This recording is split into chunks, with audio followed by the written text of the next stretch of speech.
नमस्कार साथियों, आज के इस वीडियो में हम लोग देखेंगे एसकेएमयू यूनिवर्सिटी के semester 1 BSc paper environmental study के इम्पोर्टेंट क्वेश्चन को। साथियों, ये इम्पोर्टेंट क्वेश्चन का लेक्चर नंबर 3 होने वाला है। हमने इसके प्रीवियस के वीडियो तक एनवायरमेंटल स्टडीज का सिलेबस और इम्पोर्टेंट क्वेश्चन और कुछ इम्पोर्टेंट क्वेश्चन को हमने डिस्कस किया था। साथियों, आज के इस वीडियो में हम लोग आगे के क्वेश्चन को डिस्कस करेंगे जो आपके एग्जाम के पॉइंट ऑफ व्यू से काफी इंपॉर्टेंट होने वाले हैं। तो चलिए साथियों, हम लोग क्वेश्चन की ओर बढ़ते हैं। साथियों, इस वीडियो में हम लोग क्वेश्चन नंबर 5 से स्टार्ट करेंगे, जो कि क्वेश्चन नंबर 5 है साथियों आप लोग का ऊर्जा प्रवाह तथा पारिस्थितिकी पिरामिड को समझाइए। साथियों, ये क्वेश्चन आपके एग्जाम के पॉइंट ऑफ व्यू से काफी इंपॉर्टेंट है, क्योंकि कई बार ये क्वेश्चन आपके प्रीवियस के सेशंस में पूछे गए हैं। तो चलिए हम लोग देखते हैं क्वेश्चन नंबर 5 को। क्वेश्चन नंबर 5 है साथियों कि ऊर्जा प्रभाव तथा पारिस्थितिकी पिरामिड को समझाइए। देखिए साथियों, यदि आपके सिलेबस से आएगा, जिस प्रकार से यूनिवर्सिटी पूछ रही है उसके अनुसार आएगा, तो ये कंफर्म ये सवाल आएगा। लेकिन आप देखे होंगे एसी पेपर का जो सेशन 24-28 का हुआ आप लोग का एग्जाम, इसमें आप देखे होंगे तो आपका एसी पेपर था, पूरा आउट ऑफ सिलेबस था। मतलब आउट ऑफ सिलेबस था कहने का मतलब साथियों, जो था ना रांची यूनिवर्सिटी के सिलेबस से पूरा दे दिया गया था आप लोगों को। लेकिन चलिए इसमें हम ज्यादा नहीं जाते हैं, इसमें हम लोग बात कर रहे हो उसमें हम लोग बात करते हैं। उम्मीद करते हैं कि आपका एसी पेपर का भी एग्जाम अच्छा ही गया होगा।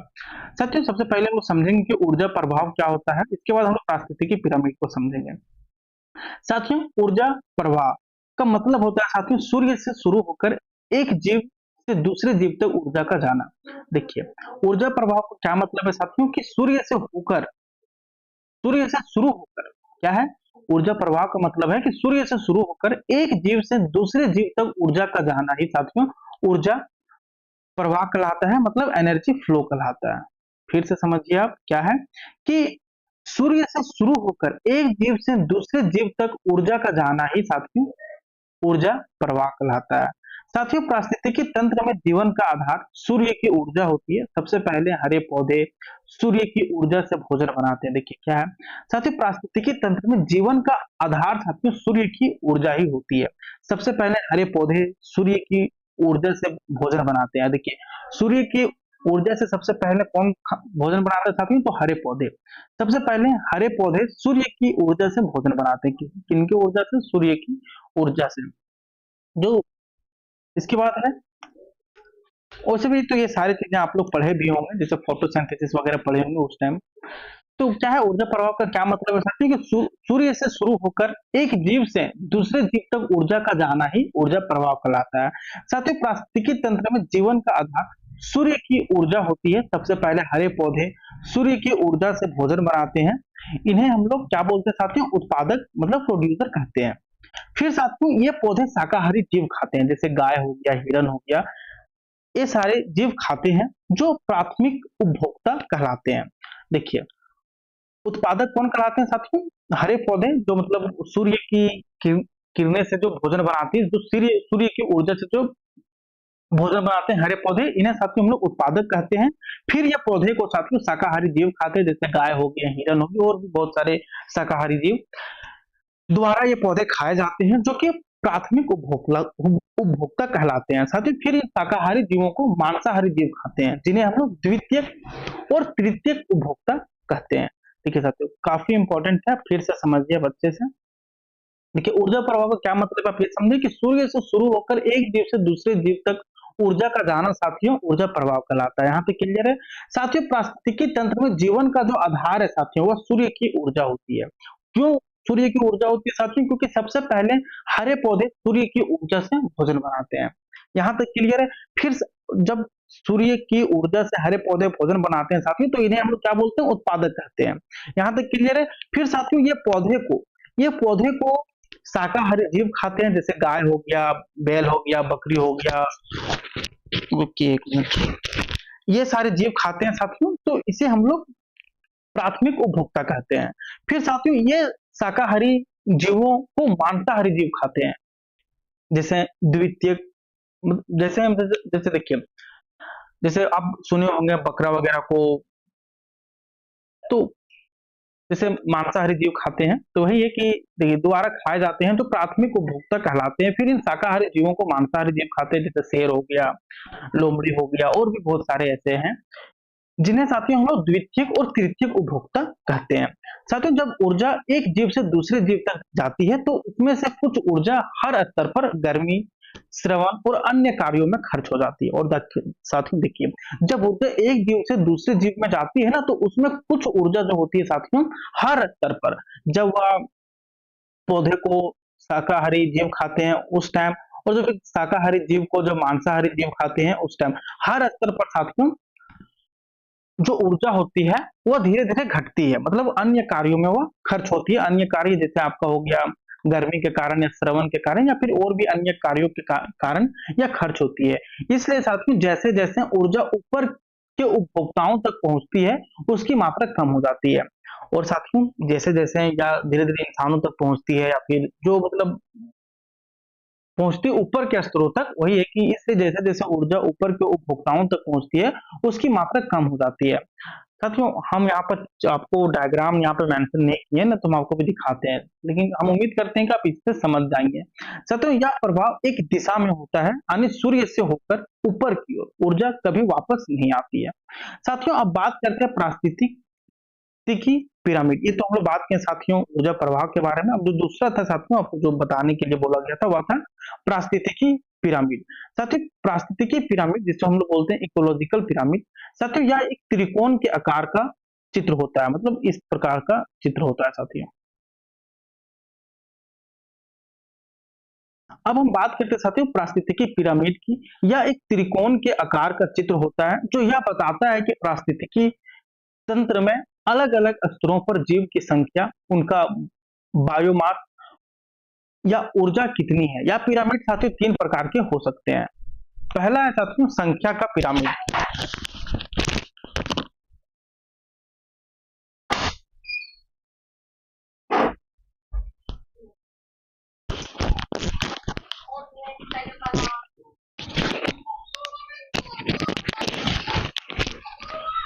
साथियों अब हम लोग बात करते हैं साथियों पारिस्थितिकी पिरामिड की। साथियों यह एक त्रिकोण के आकार का होता है, मतलब इस प्रकार से आपका ये पिरामिड होता है। साथियों जो कि यह बताता है कि पारिस्थितिकी तंत्र में अलग-अलग स्तरों पर जीवों की संख्या, उनका बायोमास मतलब कुल जीवित भार या ऊर्जा कितनी है। या पिरामिड साथियों 3 प्रकार के हो सकते हैं। पहला है साथियों संख्या का पिरामिड। इसमें क्या है साथियों, जो यह दिखाता है कि हर स्तर पर कितने जीव हैं। इसके बाद जो दूसरा स्तर होता है साथियों, वह होता है बायोमास का पिरामिड। इसमें बताया जाता है हर स्तर पर जीवों के कुल भार को दर्शाता है। और तीसरा जो स्तर होता है साथियों, वह होता है ऊर्जा का पिरामिड, जो हर स्तर पर मिलने वाली ऊर्जा को दर्शाता है। साथियों सामान्यतः पिरामिड नीचे से चौड़ा होता है, मतलब इस प्रकार से होता है, नीचे से चौड़ा होता है, जहां उत्पादक होते हैं। और जहां पर क्या होते हैं साथियों, उत्पादक होते हैं यहाँ पर। और ऊपर की ओर पतला होता है, जहां शीर्ष शिकारी होते हैं। और यहाँ पर साथियों इस प्रकार त्रिकोण जैसा होता है, तो यहाँ पर पतला, यहाँ पर चौड़ा होता है, जहां पर उत्पादक नीचे होते हैं। क्योंकि साथियों जैसे जैसे कम ऊपर बढ़ते हैं, जीवों की संख्या साथियों और ऊर्जा दोनों घटती है। क्योंकि साथियों क्यों इस प्रकार से होता है, क्योंकि साथियों जैसे जैसे हम ऊपर बढ़ते हैं, वैसे वैसे जीवों की संख्या साथियों कम और ऊर्जा भी घटती जाती है। तो नहीं होगा साथियों, तभी हम आपको ये पिरामिड दिखाएंगे। साथियों ऊर्जा प्रवाह और पारिस्थितिकी पिरामिड यह समझाने में मदद करते हैं कि कैसे ऊर्जा पूरे पारिस्थितिकी तंत्र में एक जीव से दूसरे जीव तक पहुंचती है और कैसे हर जीव को संतुलित रूप से योगदान देती है। देखिए साथियों क्या है, ऊर्जा प्रवाह और पारिस्थितिकी पिरामिड हमें यह समझने में मदद करता है कि कैसे ऊर्जा पूरे पारिस्थितिकी तंत्र में एक जीव से दूसरे जीव तक पहुंचती है और कैसे हर जीव का संतुलित रूप से योगदान होता है। आइए साथियों हम आपको ये पिरामिड दिखाते हैं।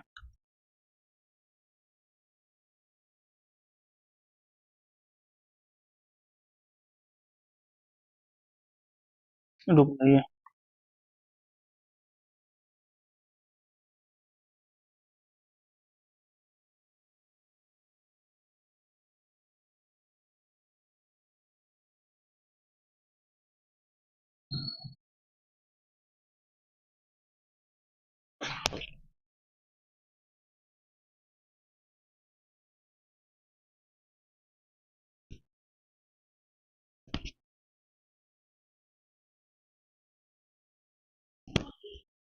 देखिए इस प्रकार से होती है आपका,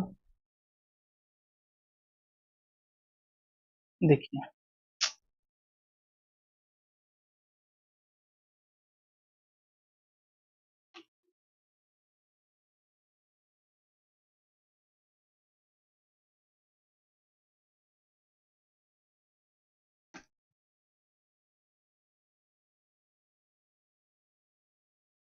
देखिए ये आपका है साथियों इकोलॉजिकल पिरामिड, जिसमें देखिए यहाँ पर प्राइमरी प्रोड्यूसर होते हैं, फिर यहाँ पर आपके रुकिए प्राइमरी कंज्यूमर्स होते हैं, सेकेंडरी कंज्यूमर्स होते हैं, थर्ड लेवल कंज्यूमर्स और फिर एपेक्स कंज्यूमर्स। यहाँ पर देखिए फिर इधर ये सब सारे डिकम्पोजर्स हैं। फिर यहाँ पर देखिए साथियों एनर्जी लॉस्ट एज हीट, तो ये सारी यहाँ पर देखिए सन एनर्जी से ये सारी चीजें बन रही है, तो यही सारी चीजें हैं साथियों, तो आप इसे बाद में भी अच्छे से समझ सकते हैं। आइए हम लोग नेक्स्ट क्वेश्चन की ओर बढ़ते हैं, क्योंकि अच्छे से नेट नहीं चल रहा है तो फिर बेकार में आपको समझ में नहीं आएगा, रहने देते हैं, छोड़िए। क्वेश्चन नंबर 6 क्या है साथियों? क्वेश्चन नंबर 6 है आपका खाद्य श्रृंखला और खाद्य जाल में अंतर स्पष्ट कीजिए। आइए साथियों इसे भी हम लोग अच्छे से समझते हैं कि खाद्य श्रृंखला क्या है और खाद्य जाल क्या है। साथियों खाद्य श्रृंखला और खाद्य जाल दोनों पारिस्थितिकी के महत्वपूर्ण भाग हैं। साथियों जो खाद्य श्रृंखला है और जो खाद्य जाल है वह दोनों पारिस्थितिकी के महत्वपूर्ण भाग है साथियों, जो यह दर्शाते हैं कि एक जीव दूसरे जीव पर किस प्रकार भोजन के लिए निर्भर करता है। जो क्या हमें बताती है साथियों कि कैसे एक जीव दूसरे जीव पर किस प्रकार भोजन के लिए वह निर्भर करता है, लेकिन इनमें कुछ मूलभूत अंतर भी होते हैं जिन्हें हम साथियों नीचे सरल भाषा में समझ सकते हैं। आइए साथियों सबसे पहले हम लोग खाद्य श्रृंखला को समझते हैं। खाद्य श्रृंखला क्या है साथियों? खाद्य श्रृंखला एक सरल रेखीय क्रम है जिसमें एक जीव दूसरे जीव को खाकर ऊर्जा प्राप्त करता है। देखिए खाद्य श्रृंखला क्या साथियों, यह एक सरल रेखीय क्रम है। क्या है? यह एक रेखीय क्रम है जिसमें एक जीव क्या करता है साथियों, जिसमें एक जीव दूसरे जीव को खाकर ऊर्जा प्राप्त करता है। इसकी कुछ विशेषताएं हैं साथियों, जिसमें इसमें जीवों की एक रेखीय श्रृंखला होती है। ऊर्जा एक दिशा में ही प्रवाहित होती है, जैसे पौधा से हिरण, जैसे पौधा को हिरण खा रहा है, हिरण को बाघ खा रहा है, तो ये संतुलन बना रहता है। साथियों यह सरल होती है और एक ही मार्ग को दर्शाती है। इसमें एक समय में केवल एक ही उपभोग का कर्म होता है। खाद्य श्रृंखला में यदि किसी एक जीव का नाश हो जाए तो पूरी श्रृंखला प्रभावित हो जाती है। तो ये शायद जैसे मान लीजिए साथियों बाघ का यदि ये विलुप्त हो जाते हैं तो फिर क्या होगा, हिरण को कौन खाएगा? तो धीरे धीरे इन सबका प्रजाति, और यदि ये फिर किसी कारण से मर जाते हैं तो होता है ना कि पर्यावरण प्रदूषित हो जाता है। मतलब भगवान इस तरह से इन्वायरमेंट को और इस प्रकार से दुनिया को बनाया है ना कि सब चीज संतुलित है, मतलब कोई भी चीज बेकार में नहीं है। तो वही है कि इसमें एक समय में केवल एक ही उपभोग का कर्म होता है। खास श्रृंखला में यदि किसी एक जीव का भी नाश हो जाए या विलुप्त हो जाए तो पूरी श्रृंखला को यह प्रभावित कर सकती है। जैसे साथियों घास को बकरी, बकरी को बाघ खाता है, तो इस प्रकार से तो समझ सकते हम लोग खाद्य श्रृंखला समझ गए। आगे साथियों खाद्य जाल हम लोग समझते हैं। साथियों खाद्य जाल कई खाद्य श्रृंखलाओं का आपस, देखिए खाद्य जाल कई खाद्य श्रृंखलाओं का आपस में जुड़ा हुआ जाल होता है। यह वास्तविक पारिस्थितिकी तंत्र में जीवों के भोजन संबंधी जटिल संबंधों को दर्शाता है। देखिए जो खाद्य जाल होती है साथियों वह कई श्रृंखला, कौन सी श्रृंखला? खाद्य श्रृंखलाओं का आपस में जुड़ा हुआ जाल होता है, जो यह वास्तविक पारिस्थितिकी तंत्र में जीवों के भोजन संबंधी जटिल संबंधों को यह दर्शाता है। इसकी कुछ विशेषताएं साथियों, जैसे यह अनेक खाद्य श्रृंखलाओं से मिलकर ये बना होता है। इसमें ऊर्जा कई दिशाओं में प्रभावित हो सकती है। यह जटिल होता है लेकिन पारिस्थितिकी तंत्र को अधिक स्थिर बनाती है। इसमें एक जीव कई अन्य जीवों को खा सकता है और कई जीवों द्वारा ये खाया जा सकता है। देखिए बहुत इंपॉर्टेंट है, इस सब अच्छे से समझिए। जैसा क्या है साथियों, इसमें एक जीव कई अन्य जीवों को खा सकता है और कई जीवों द्वारा खाया जा सकता है। तो ये सारी चीजें हैं। यदि इसमें कोई एक जीव नष्ट हो जाए तो बाकी प्रणाली पर उतना अधिक प्रभाव नहीं पड़ता है। लेकिन हम लोग खाद्य श्रृंखला में देखे सकते हैं यदि कोई एक जीव नष्ट हो जाता है तो इसका अत्यधिक नुकसान हो सकता है। जैसे उदाहरण है साथियों, जैसे घास को टीडा, टीडा को मेंढक, मेंढक को सांप, सांप को चील, फिर देखिए घास को खरगोश, खरगोश को लोमड़ी। या साथियों ये क्या है, यह खाद्य जाल का भाग हो सकता है। इसमें कुछ मुख्य अंतर है साथियों। जैसे देखिए, आधार इसका परिभाषा है खाद्य श्रृंखला का, या एक रेखीय श्रृंखला जिसमें एक जीव दूसरे को खाता है, लेकिन इसमें क्या कहते हैं, आपस में जुड़ी हुई अनेक खाद्य श्रृंखलाओं का जाल होता है। इसकी संरचना साथियों सरल और रेखीय होती है, लेकिन इसमें जटिल और जाल जैसी होती है। इसका ऊर्जा प्रभाव साथियों केवल एक दिशा में होता है, लेकिन साथियों इसका अनेक दिशाओं में होता है। जैसे आप यहाँ पे देखिए, जैसे घास को टीड़ा खा रहा है तो जरूरी कि टीड़ा ही खाए, घास को बैल बकरी भी खा सकता है। तो उसी प्रकार है साथियों यहाँ पर देखिए कि इसका हम लोग इसमें देखें खास श्रृंखला में कि ये ना, जैसे हिरन को बाघ ही खा सकता है, या फिर वैसे ही कुछ मांसाहारी जीव खा सकते हैं। तो ये है कि ऊर्जा प्रवाह साथियों केवल एक दिशा में होता है, लेकिन इसमें साथियों अनेक दिशाओं में होता है। इसके बाद साथियों इसमें अस्थिरता कम अस्थिरता होती है, लेकिन इसमें अधिक अस्थिरता होती है, क्योंकि यदि इस खाद्य जाल में कोई एक जीव नष्ट भी हो जाता है तो उतना प्रभाव नहीं पड़ेगा, लेकिन खाद्य श्रृंखला में प्रभाव पड़ेगा साथियों। साथियों इसका प्रभाव एक जीव के नाश से पूरी श्रृंखला टूट सकती है, लेकिन एक जीव के नाश से पूरी प्रणाली नहीं टूटती। किसमें साथियों? खाद्य जाल में। साथियों निष्कर्ष क्या है? खाद्य श्रृंखला और खाद्य जाल दोनों पारिस्थितिकी तंत्र में ऊर्जा के प्रभाव और जीवों के परस्पर संबंधों को दर्शाते हैं। देखिए क्या है साथियों, खाद्य श्रृंखला और जो खाद्य जाल है साथियों, दोनों पारिस्थितिकी तंत्र में ऊर्जा के प्रभाव और जीवों के परस्पर संबंधों को यह दर्शाते हैं।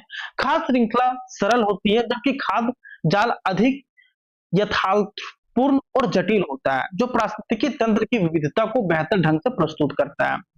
क्वेश्चन नंबर 7 क्या है साथियों, पारिस्थितिकी में समस्थिति क्या है? आइए इसे समझते हैं। साथियों पारिस्थितिकी में समस्थिति का मतलब होता है किसी जीव या पूरे पर्यावरण का अपने अंदर और बाहर के माहौल को संतुलित बनाए रखना। देखिए क्वेश्चन क्या है साथियों, पारिस्थितिकी में समस्थिति मतलब कि पारिस्थितिकी में समस्थिति मतलब होम्योस्टेसिस क्या होता है? ये साथियों काफी इंपॉर्टेंट है, कई बार एग्जाम में पूछा जाता है। क्या है कि पारिस्थितिकी में समस्थिति का मतलब क्या होता है या फिर इसका अर्थ क्या होता है? तो साथियों इसका मतलब होता है किसी जीव या पूरे पर्यावरण को अपने अंदर और बाहर के माहौल को संतुलित बनाए रखना। इसका आप सिंपल शब्दों में मतलब समझे, क्या है कि किसी जीव या पूरे पर्यावरण का अपने अंदर और बाहर के माहौल को संतुलित बनाए रखना। साथियों इसका उद्देश्य यह होता है कि चाहे बाहर का मौसम या परिस्थिति बदल जाए, फिर भी जीव के अंदर का वातावरण सामान्य बना रहे, ताकि वह ठीक से जिंदा रह सके।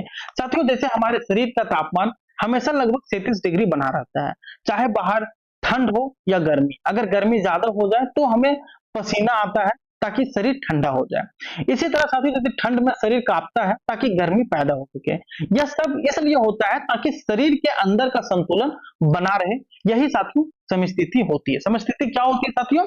जब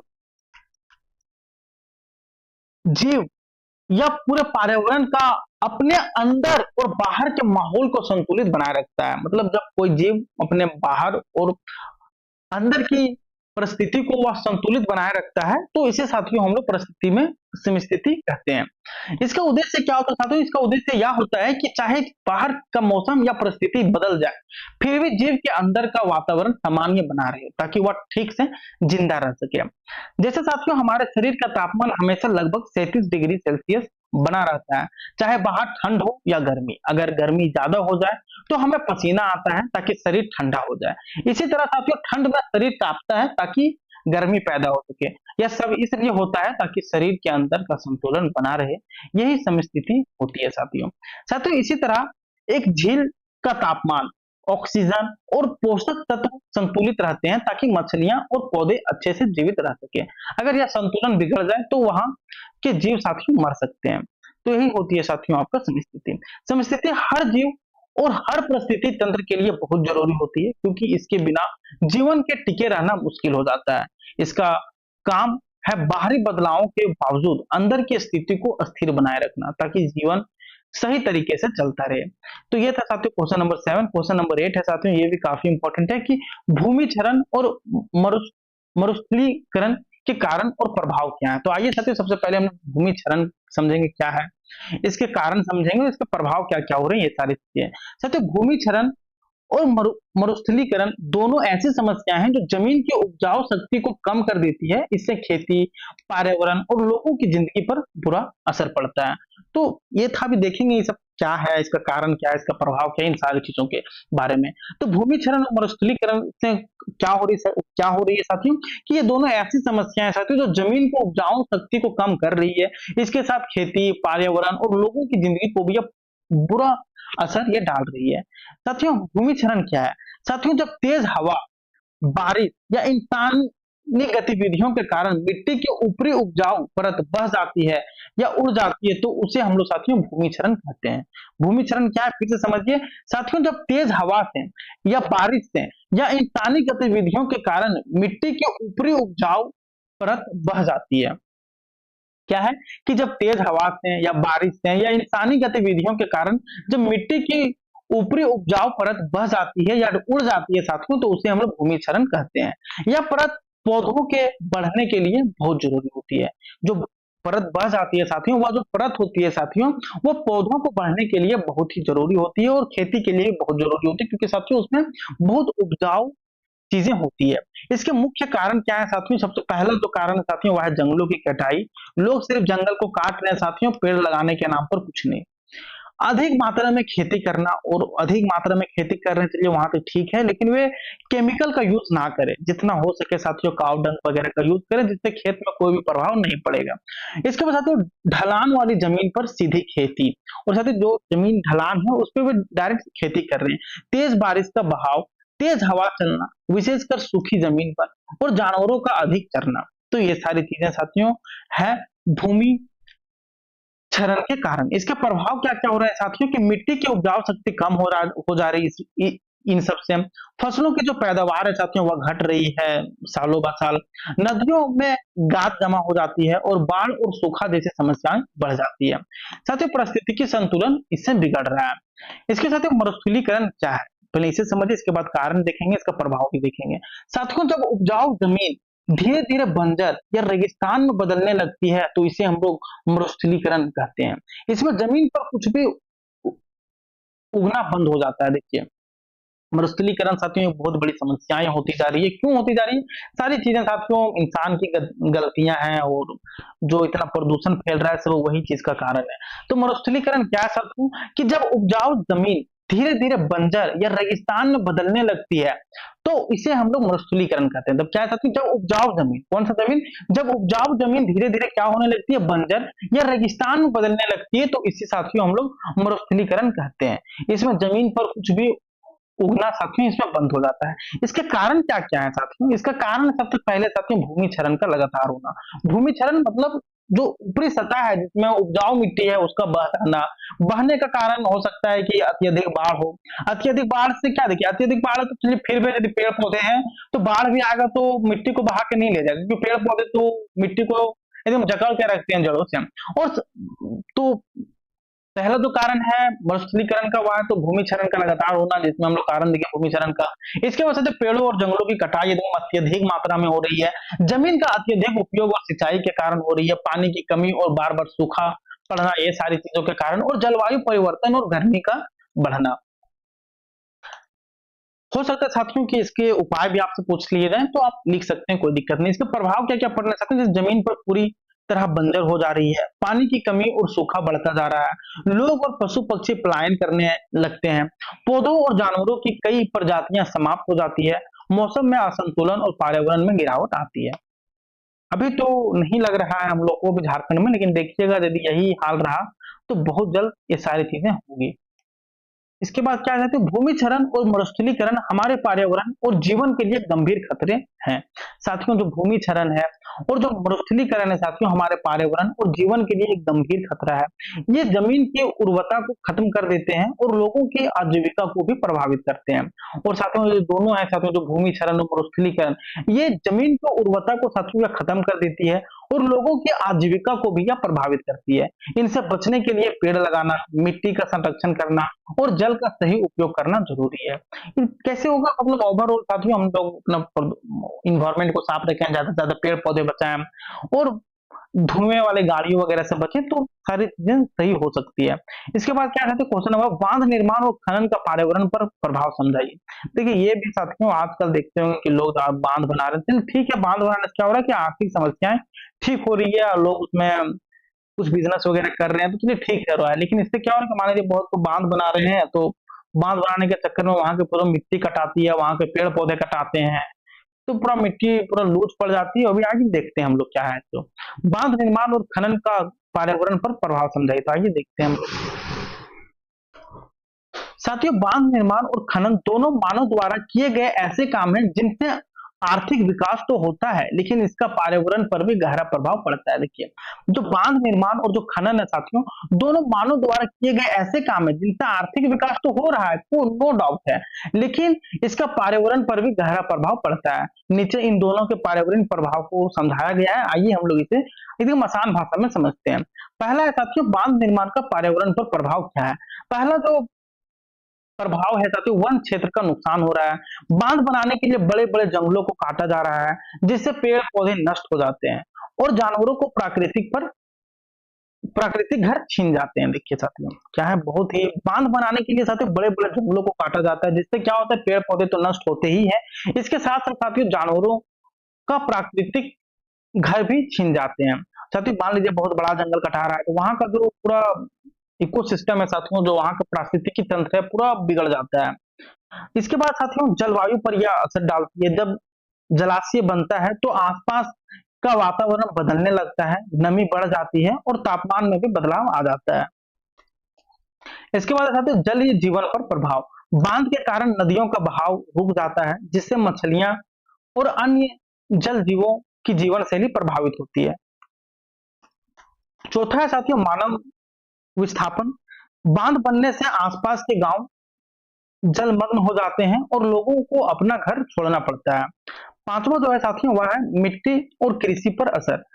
नदी द्वारा लाई जाने वाली उपजाऊ मिट्टी बांध पर रुक जाती है, जिससे नीचे की ओर बहने वाले इलाकों की जमीन कम उपजाऊ हो जाती है। इसके बाद साथियों खनन का पर्यावरण पर प्रभाव। साथियों पहला जो प्रभाव है भूमि क्षरण। खनन से जमीन की ऊपरी परत साथियों हट जाती है, जिससे वह बंजर हो जाती है और वहां कुछ भी उगाना मुश्किल हो जाता है। इसके बाद है जल प्रदूषण। खनन के दौरान रसायन और धूल जल स्रोतों में मिल जाते हैं, जिससे क्या होता है, जिससे नदी तालाब और भूमिगत साथियों जल प्रदूषित हो जाता है। तीसरा जो प्रभाव है साथियों वह है वायु प्रदूषण। खनन में मशीनें और विस्फोटक इस्तेमाल होते हैं, जिससे हवा में धूल उड़ते हैं और जहरीली गैसों फैलती है। पांचवा जो प्रभाव, चौथा जो प्रभाव साथियों वह है वन्य जीवों पर प्रभाव, जिसमें क्या हो रहा है, खनन क्षेत्रों में शोर और पेड़ों की कटाई के कारण जानवरों का निवास स्थान खत्म हो जाता है। पांचवा जो है वह मानव स्वास्थ्य पर असर पड़ता है इसका। खनन क्षेत्रों के पास रहने वाले लोगों को सांस की बीमारियां, त्वचा रोग और अन्य स्वास्थ्य समस्याएं हो सकती है। साथियों बांध निर्माण और खनन से विकास तो होता है, लेकिन ये पर्यावरण के लिए खतरनाक भी हो सकता है। इससे जंगल, जल, मिट्टी, जानवर और इंसान सभी प्रभावित होते हैं। इसलिए साथियों इन कार्यों को सोच समझकर और पर्यावरण की रक्षा को ध्यान में रखकर करना चाहिए। क्वेश्चन नंबर 10 है साथियों जल संस्थानों के स्रोतों, उपयोग और अत्यधिक दोहन की समस्याओं पर टिप्पणी लिखिए। तो साथियों आप इसे तो अच्छे से लिख सकते हैं, कोई दिक्कत नहीं है। जल संस्थानों के स्रोत आपको लिखने हैं, इसके उपयोग लिखने हैं और इसके अत्यधिक दोहन की जो समस्या है साथियों इस पे आपको टिप्पणी करनी है। तो आइए इसे देखते हैं। क्या है कि जल संस्थान